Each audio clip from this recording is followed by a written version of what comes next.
दोस्तों, भारत में नदियों को माता कह के पुकारा जाता है।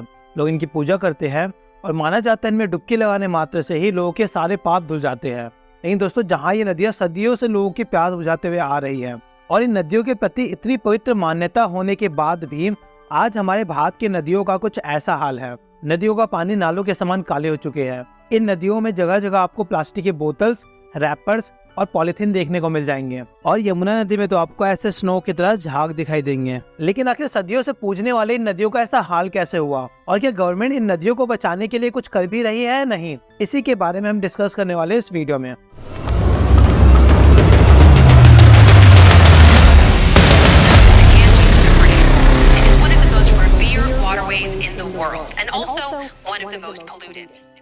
तो चलिए सबसे पहले देखिए इन नदियों के पॉल्यूट होने का मेन रीजन क्या है।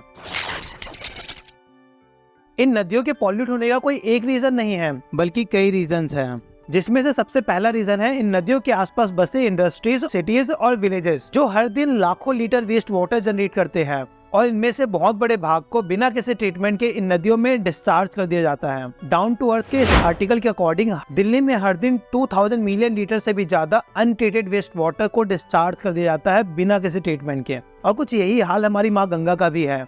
हमारी माँ कहे जाने वाली गंगा नदी में भी हर दिन 2.9 बिलियन वेस्ट वाटर को डायरेक्टली डिस्चार्ज कर दिया जाता है बिना किसी ट्रीटमेंट के। एंड एज अ रिजल्ट ये नदियाँ हमें कुछ इस तरह से दिखाई देने लगती है। ये हार्मफुल वेस्ट वाटर नदियों के पानी को टॉक्सिक बना देते हैं। इसका सबसे पहले नुकसान पानी में रहने वाले जीवों का होता है। लाखों की संख्या में ये एक्वेटिक एनिमल्स मारे जाते हैं, जिसकी वजह से कुछ एनिमल्स की तो प्रजातियां भी खत्म होती जा रही है। इसके बाद इन पवित्र नदियों का पानी किसी काम का नहीं रहता। इन नदियों के आसपास के सिटीज और विलेजेस से almost 38,000 million litre waste water generate होता है, जिनमें से सिर्फ 11,700 मिलियन लीटर वेस्ट वाटर को ही ट्रीट किया जाता है। बाकी के 25 से 26 मिलियन लीटर वेस्ट वाटर को डायरेक्टली डंप कर दिया जाता है बिना किसी ट्रीटमेंट के।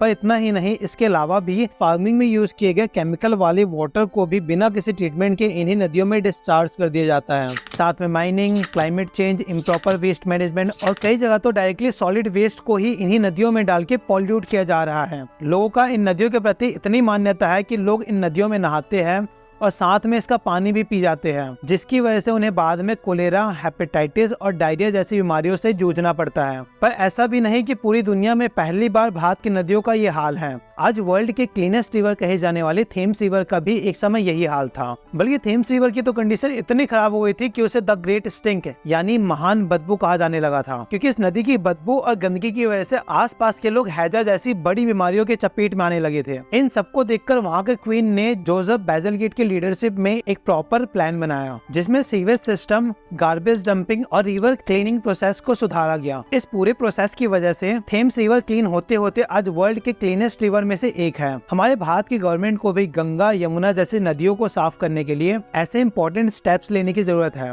पर ऐसा भी नहीं कि गवर्नमेंट ने इस प्रॉब्लम को सॉल्व करने के लिए कुछ नहीं किया। नदियों की ऐसी हालत देखते हुए पीएम राजीव गांधी के टाइम 1985 में सबसे पहला प्लान बनाया गया, जिसका नाम रखा गया गंगा एक्शन प्लान। इस प्लान के मेन ऑब्जेक्टिव्स थे गंगा में आने वाले डोमेस्टिक और इंडस्ट्रियल वेस्ट वाटर के रिएक्शन को चेंज करना, वेस्ट वाटर ट्रीटमेंट प्लांट्स को एस्टेब्लिश करना, गंगा नदी के आसपास प्रॉपर सैनिटेशन फैसिलिटी प्रोवाइड करना और ज्यादा से ज्यादा पेड़ लगाना और साथ में लोगों को भी इसमें जोड़ना। ये फुल्ली सेंट्रल फंडेड स्कीम था और इसका बजट रखा गया 452 करोड़। उस समय per day almost 1300 million litre waste water को डायरेक्टली डिस्चार्ज किया जाता था। गंगा एक्शन प्लान के बाद इनमें 882 मिलियन लीटर वेस्ट वाटर को पर डे ट्रीट किया जा रहा था, जो कि ऑलमोस्ट 65% थे। रिपोर्ट्स के अकॉर्डिंग गंगा एक्शन प्लान के बाद गंगा रिवर की वाटर क्वालिटी इंप्रूव हुई एज कम्पेयर टू बिफोर 1985। इस प्लान के सक्सेस को देखते हुए गवर्नमेंट ने 1993 में गंगा एक्शन प्लान फेज 2 को लॉन्च किया, जिसमें गंगा के साथ साथ गोमती, यमुना, दामोदर और महानंदा को भी इंक्लूड किया गया। कुछ समय बाद इसमें कुछ और नदियों को भी जोड़ा गया और इसे गंगा एक्शन प्लान फेज 2 की जगह रिवर कंजर्वेशन प्लान के नाम से जाना जाने लगा।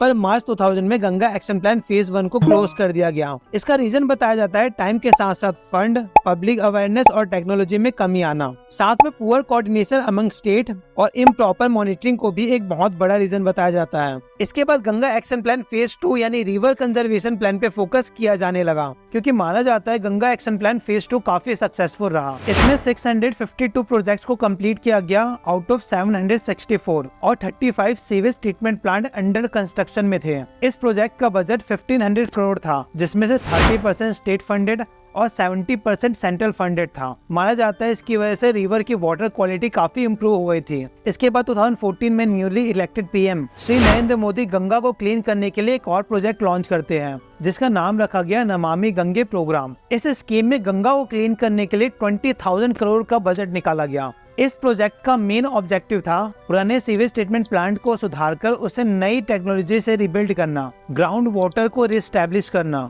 और लोगों को नदियों को क्लीन करने के लिए एजुकेट और अवेयर करना। साथ में नदियों के आसपास ऑर्गेनिक फार्मिंग को प्रमोट करना, ताकि खेतों में यूज किए जाने वाले हार्मफुल केमिकल्स नदियों में ना जा सकें। बट वेट, क्या ये सब किया गया? नहीं।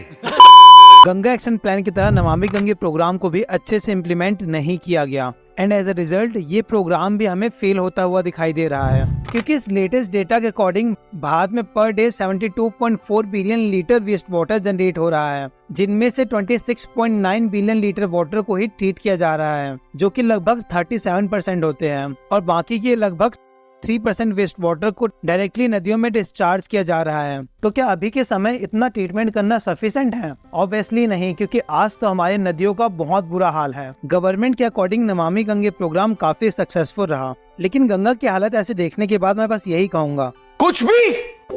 इसका रीजन है हमारे पास सफिशिएंट ट्रीटमेंट प्लांट न होना। नमामि गंगे में हजारों सीवेज ट्रीटमेंट प्लांट इंस्टॉल करने की बात की गई थी, लेकिन हम सिर्फ 1500 ट्रीटमेंट प्लांट से लाखों लीटर वेस्ट वाटर को ट्रीट नहीं कर सकते हैं, और न ही हम आज की टेक्नोलॉजी से इन हजारों किलोमीटर लंबी नदियों को साफ कर सकते हैं। इसलिए हमें और ट्रीटमेंट प्लांट, टेक्नोलॉजी और एक प्रॉपर प्लानिंग की जरूरत है। गवर्नमेंट को नई टेक्नोलॉजी और एक प्रॉपर प्लानिंग में इन्वेस्ट करना होगा, के साथ साथ और भी इम्पोर्टेंट स्टेप्स लेने होंगे। लेकिन दोस्तों, भारत में सभी पॉलिटिकल पार्टीज को अपनी सरकार बनाने से मतलब होता है, क्योंकि यदि ये इतना ही सक्सेसफुल रहा होता तो हमारी गंगा कुछ इस तरह दिखाई नहीं देती।